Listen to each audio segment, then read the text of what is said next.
अब फिर हम लोग पेल्विक पेरिटोनाइटिस में चौथा पॉइंट है यूटेरस फ्लेक्स अर्ली। यूटेरस शुरुआती स्टेज में फ्लेक्स कर जाएगा इन नॉर्मल पोजीशन और pushed forward, in normal position और पुश्ड फॉरवर्ड, और ये थोड़ा आगे की ओर बढ़ जाएगा। पेल्विक सेलुलाइटिस में क्या मिलेगा? Uterus generally displaced laterally, uterus lateral region में डिस्प्लेस करेगा। सेलुलाइटिस में ऑफन फ्लेक्स होगा,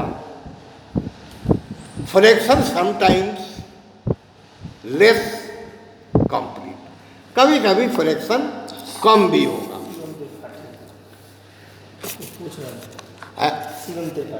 शिवम बाद में हम लोग मोबाइल में बात कर लेंगे, अभी कंटिन्यू करने दो। ये देख क्या हो गया,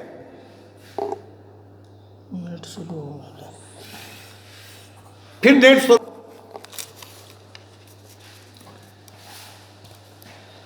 शिवम त्रिपाठी को क्या कुछ पूछ रहा है क्या? है टिपो बोलो। हाँ, क्या पूछ रहे हो शिवम?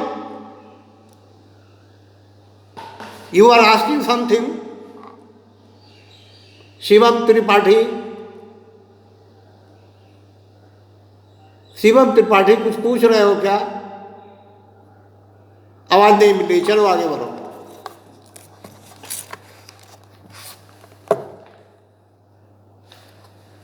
शिवम त्रिपाठी कुछ पूछ रहे थे क्या?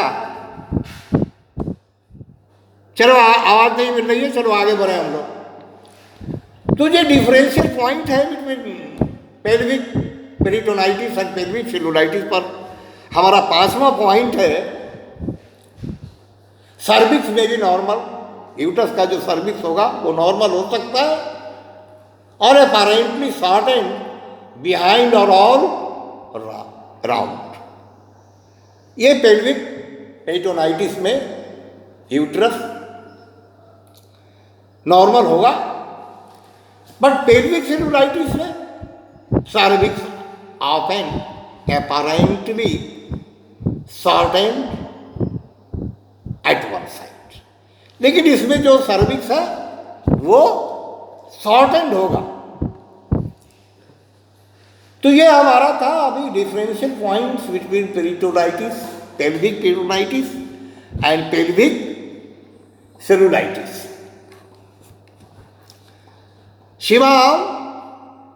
शिवम त्रिपाठी कुछ पूछ रहे हैं बेटा? सर बस ऐसा एक टॉपिक था, थोड़ा सा उसी पे पूछना था सर। तो हम फोन में बात कर लेंगे हम लोग। ठीक सर। ओके बेटा, सुनो, लाइक करते जाना, तुम लोग पढ़ो, खोल के देखो, क्योंकि ये सबूत आपका जाएगा आयुष में, यूनिवर्सिटी में। जी सर। किसमें नहीं हो रहा है? नहीं, कोई हर्जा नहीं, सबको पढ़ना है, सबको देखना है, अच्छी बात है। तो अभी हमारा जो डिस्कशन है, आज का जो हमारा टॉपिक था वो पेल्विक सेलुलाइटिस पर था। हाँ शिवम, सारे बच्चे ये सुन लो कि यूट्यूब पर भी इस वीडियो को लोड कर रहे हैं, जो KHMCH के यूज, हाँ राकेश ग्रुप में डाल देते हैं। उसमें तुम लिंक बाद में हमसे पूछ लेना, हम बता देंगे, उस पर भी पढ़ना। अभी हम लोग जूम पर पढ़ रहे हैं, जैसा कि ऑर्डर है, इंफॉर्मेशन है, बट यूट्यूब पर भी है, बार बार उसको देख सकते हो। तो अभी हम लोग पेल्विक सेलुलाइटिस के क्रम में एलोपैथिक ट्रीटमेंट जाना कि एंटीबायोटिक चाहिए, पेन किलर चाहिए, एस्टेरॉइड चाहिए, है ना। But being a student we have to treat the patient homeopathically, क्योंकि मैं होम्योपैथिक का छात्र हूं और होम्योपैथिक छात्र के होने के नाते हम होम्योपैथिक ट्रीटमेंट से रोगी को ठीक करेंगे। इसके लिए मोस्ट सिमिलर रेमेडी जो हमारा होम्योपैथिक में है वो क्या क्या है, कौन कौन सा है। तो पहला मेडिसिन बोला अर्निका, है ना। अगर पेल्विक रीजन में if there is history of any kind of injury like labour, like parturition, like abortion, तो पहला मेडिसिन हमारा होगा अर्निका। बोला है कि arnica is used in cases of traumatic origin, है ना। ट्राउमेटिक ओरिजिन अगर रोग का कारण है तो पहला मेडिसिन हमारा क्या होगा, arnica Montana.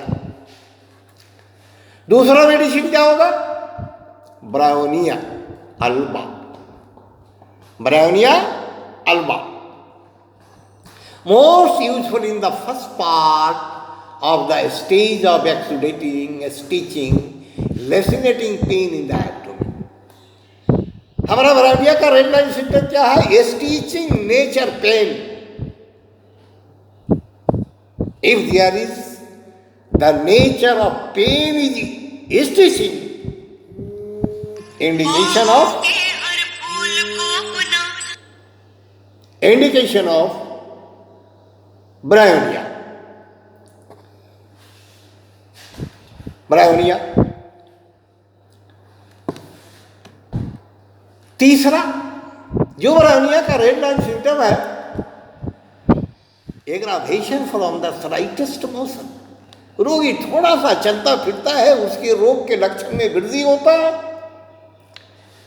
Tongue white and dry, dryness of the mouth, indication of the bryonia. Great thirst, अत्यधिक प्यास and constipation, indication of bryonia.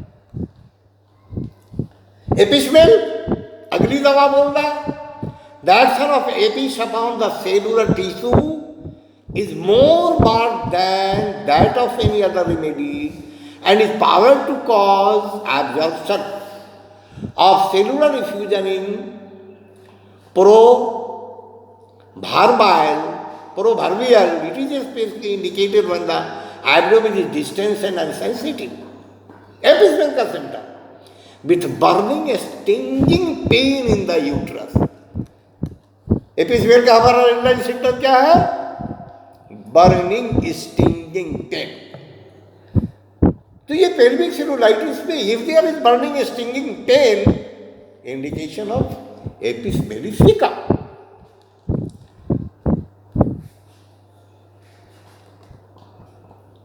Oedema of the extremities, extremities में इडिमा डेवलप करना, absence of thirst and scanty urination, प्यास भी नहीं है और पेशाब भी अल्प मात्रा में हो रहा है।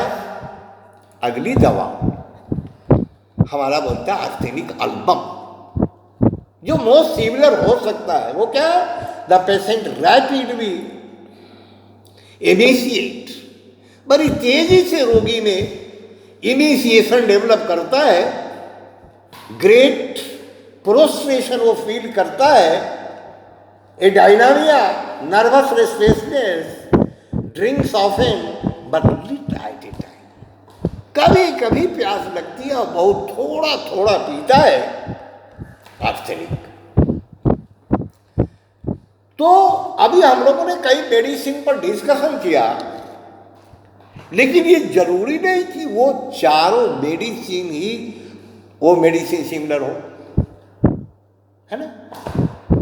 हमको बहुत सावधानी पूर्वक सिर्फ एक मेडिसिन का चुनाव करना होगा। जब भी मैं पढ़ाता हूं तो आज में जब हमारा डिस्कशन होता है to select a single remedy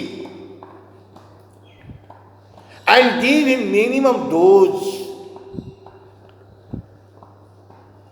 in the light of materia medica और in the light of repertory. कोई जरूरी नहीं कि ये चारों दवाई उसका सिमिलर, चारों में कोई ना कोई सिमिलर मेडिसिन होगा, बट मोस्ट प्रोबेबल जो सिमिलरिटी आया है उसके बारे में भी दर्शाया गया। ध्यान रहे कि एक बेहतरीन सिमिलर रेमेडी का चुनाव करके अगर रोगी को दिया जाए तो ये जो पेल्विक सेलुलाइटिस का मामला है उस पर हम लोग रिकवरी पा सकते हैं अपने होम्योपैथिक विधा के द्वारा, होम्योपैथिक मेडिसिन के द्वारा। तो अभी हम लोगों ने बहुत कुछ जाना, क्लिनिकल फीचर्स जाना, डिफिनीशन जाना, साइन जाना, प्रोग्नोसिस जाना, पेल्विक सेलुलाइटिस के बारे में, पेल्विक सेलुलाइटिस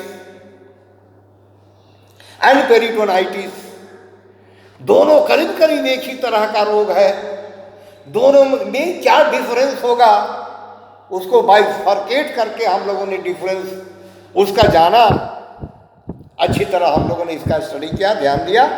अगर किसी लड़के को कोई पूछना है तो फिर हम मोबाइल में हमसे बात करके पूछ लेना। नेक्स्ट क्लास के बारे में वैसे ही ग्रुप इंफॉर्मेशन आपको दिया जाएगा, फिर नेक्स्ट क्लास हम लेंगे। थैंक्स। ओके।